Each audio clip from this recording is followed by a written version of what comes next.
Take two. Basically, it is Tuesday.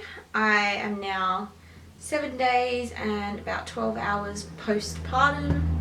So, 1 week update. Ignore that, I don't know if you guys can hear it, but the background sound is the heater turning on and off. Because it's trying to keep the room the right temperature. We have a newborn, so it's really hard to get stuff done, and there's a good chance we'll just fail miserably at recording this update if I don't try and get some of it recorded now whilst baby's down and asleep and not screaming. I've been out of it the entire week, so obviously I haven't even looked at all the footage or even downloaded all the footage for my labour vlog and all the vlogs material that I'm going to put into my labour and delivery vlog. I haven't even edited my 40-week update because I went into labour at 40 weeks and, well, I actually went into labour at 40 weeks 1 day and then had him at 40 weeks 3 days. So I don't know what I've included in those previous videos and what I need to include in this one, which is really annoying because I don't know what to cover.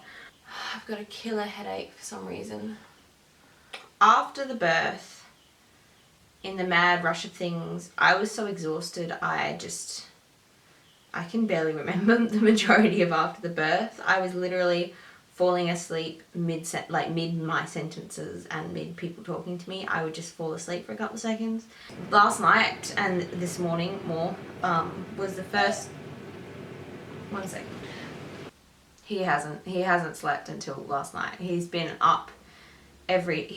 been up every night, like really badly, constantly crying and screaming for hours at a time, not sleeping at all. Like the only place he would sleep would be if he fell asleep on my boob, and as soon as I took him off he would start crying again, which was really, really upsetting for me because obviously my baby is crying and like he was burped, he was fed, his nappy was dry, like everything I could do I'd done. I'm pretty sure he just had tummy ache. But yeah, with his jaundice, it means I've been having to feed him constantly and like flush it out of his system, because the other option is to put him in the sun and it's freezing and rainy and wet, and that's just not an option. Feeding him constantly, I'm pretty sure he got a tummy ache from not being used to drinking milk yet. He just didn't sleep at all night. He would sleep a fair bit during the day if he was in the pram getting pushed around the shops, or in the car. He sleeps really well in the car seat. He really enjoys the car seat. The problem is we can't sleep while doing those things, so the whole sleep when baby sleeps didn't really apply. We also had like midwives visiting, family visiting, house inspections to go to. Like every single time he sleeps is exactly when we can't sleep. So yeah, I've been exhausted and that has been the hardest struggle. Obviously, right after the birth, I was really sore from the epidural, mostly. My legs were really, really swollen. During labor and stuff, they just were huge. I was really numb and my legs just felt like bricks. It was difficult for me to move. Like, it just took so much energy. My back was so sore. I had a catheter in, which made it, like, awkward because I kept accidentally tugging on that, which is not pleasant, for the record. It was just difficult to do stuff and everything hurt, but not too bad. Like, it was dealable. The backache from the epidural was probably the worst pain right after birth and that. Everything else was fine. I was really quite shocked by how okay I felt. My back kept hurting. My back is still sore, but now it's more from like straining than the epidural. The epidural sort of left like a really bad bruise sensation across my back, so that like every time I moved or touched it, it felt like I was pressing on a really sensitive bruise. And I also just couldn't sit comfortably because my tailbone was really sore. My back is sore from straining and like maneuvering a child around and stuff like that, but it's not sore from the epidural anymore. But what has come up, and like my biggest problem, is the pain downstairs. Obviously, it actually wasn't bad the first couple of days. Like, there was just not that much pain there, and I was like, this is amazing. Like, it was really, really, really swollen. which was scary and weird, but the actual pain was quite okay to deal with. And then once the swelling went down, it was like even better. But now that the swelling's gone, I did tear, and I didn't tear where most people tear their perineum.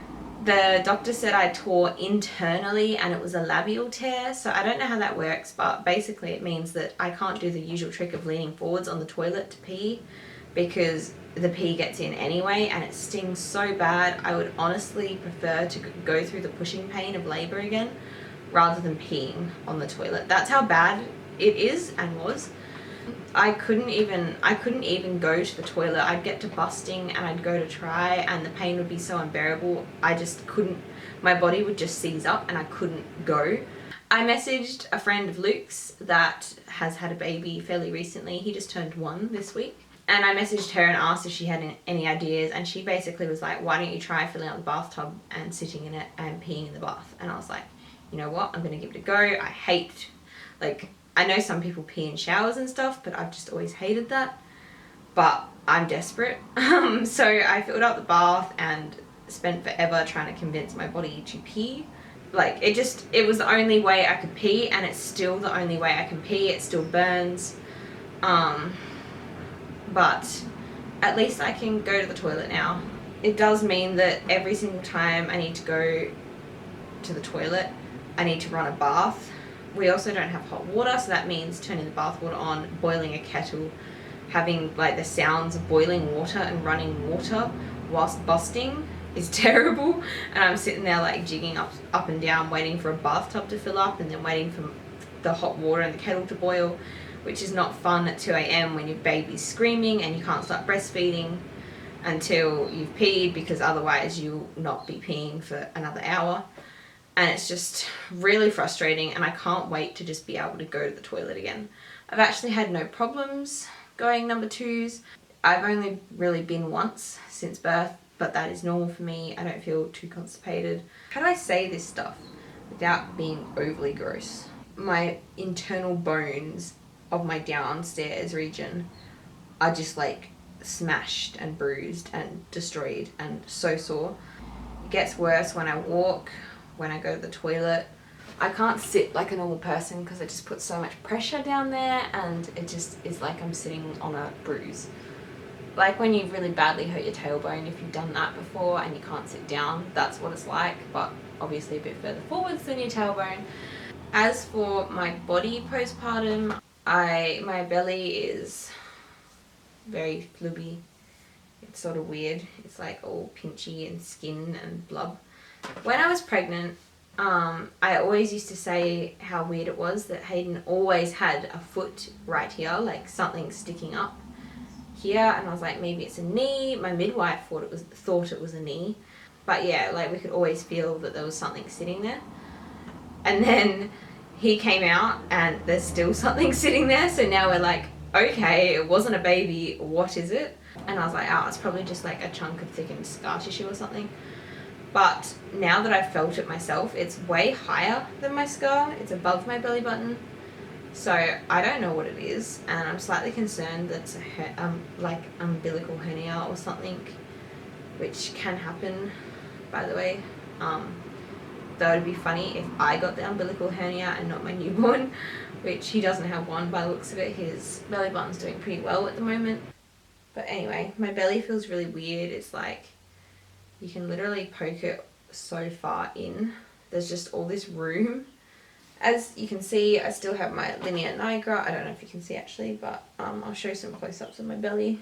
Now that my stomach's shrunk down a bit more and there's more skin, they're not so much stretch marks, but it's like my skin has gone really wrinkly.